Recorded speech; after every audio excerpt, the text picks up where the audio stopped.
Nearly a century ago, one of the most tragic disasters in California history unfolded in the quiet canyon north of Los Angeles, the catastrophic failure of the St. Francis Dam. Los Angeles in the early 1900s was a rapidly growing desert city desperate for one thing: water. The man determined to provide it was William Mulholland, chief engineer of the Los Angeles Born in the island of 1853, Mulholland moved to Southern California in Asia and worked his way out from Pittsburgh to one of the most respected engineers. He gained fame for his most celebrated project, the Los Angeles Aqueduct, completed in 1913. The aqueduct carried water more than 200 miles across the desert to sustain the booming metropolis. At its opening ceremony, Mulholland proudly declared to the crowd, "There it is. Take it." But Los Angeles kept growing, and Mulholland sought a backup water reserve. His next great project would become his most ambitious and his most tragic. Construction of the St. Francis Dam began in 1924 in San Francisquito Canyon, about 45 miles north of Los Angeles. The massive concrete dam stood 205 feet tall and 150 feet thick at its base.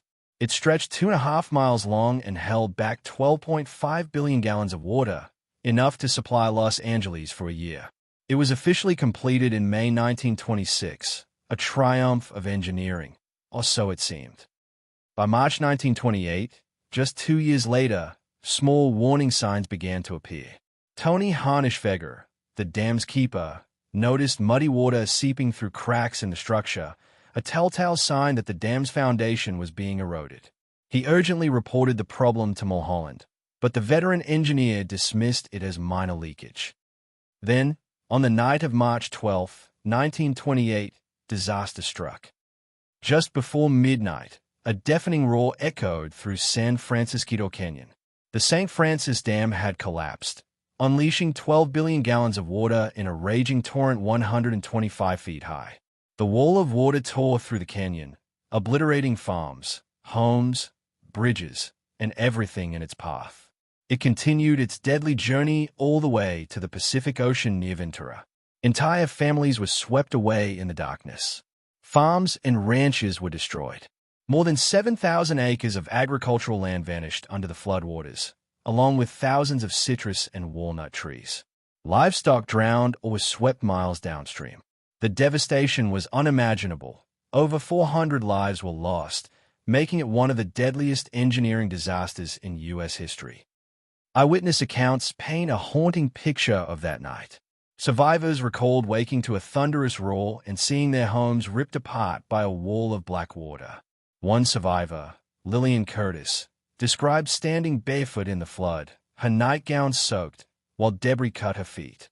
Her husband and 2 daughters were gone, swept away in the chaos. Bodies were discovered as far south as Catalina Island in San Diego, carried by the violent floodwaters that surged for miles. The St. Francis Dam disaster left behind not just physical destruction but deep emotional scars that haunted Southern California for decades. In the aftermath, Mulholland was devastated. He took full responsibility, stating, "Don't blame anyone else. The only ones I envy about this thing are the ones who are dead." His career ended that day, and the tragedy became a sobering lesson in the limits of human engineering and the importance of humility in the face of nature.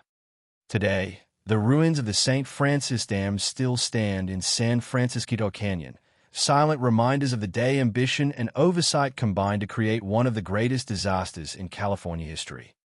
As dawn broke over the wreckage, the true scale of the St. Francis Dam disaster began to emerge. Survivors stumbled through the mud and debris, searching for loved ones. One woman, Lillian Curtis, who had survived the flood's initial surge, found his sister in the back seat of a car, alive, but in tears. Through sobs, she whispered, "Ivan, this is all that's left of my family." From Newhall to Santa Paula, funeral services were held for the hundreds who perished. The grief was overwhelming. Among those who came to pay their respects was silent film star William S. Hart, representing countless others who stood in disbelief at the devastation. One mourner later recalled standing before the remains of the dam, saying, "Both sides were gone, and in the middle stood that broken piece. I just couldn't believe it had happened."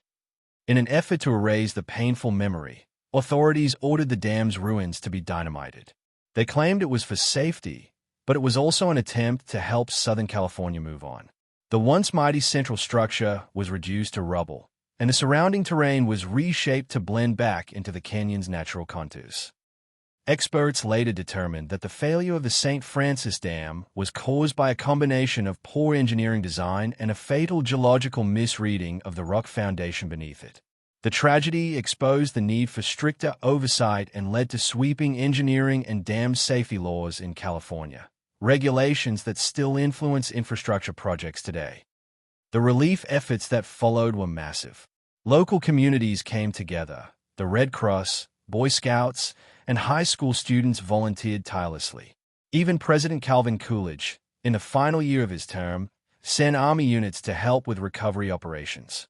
Newspapers across the nation, from the Los Angeles Times and San Francisco Chronicle to the New York Times, covered the story in heartbreaking detail. William Mulholland, the man once celebrated as Los Angeles' greatest engineer, was crushed by the tragedy.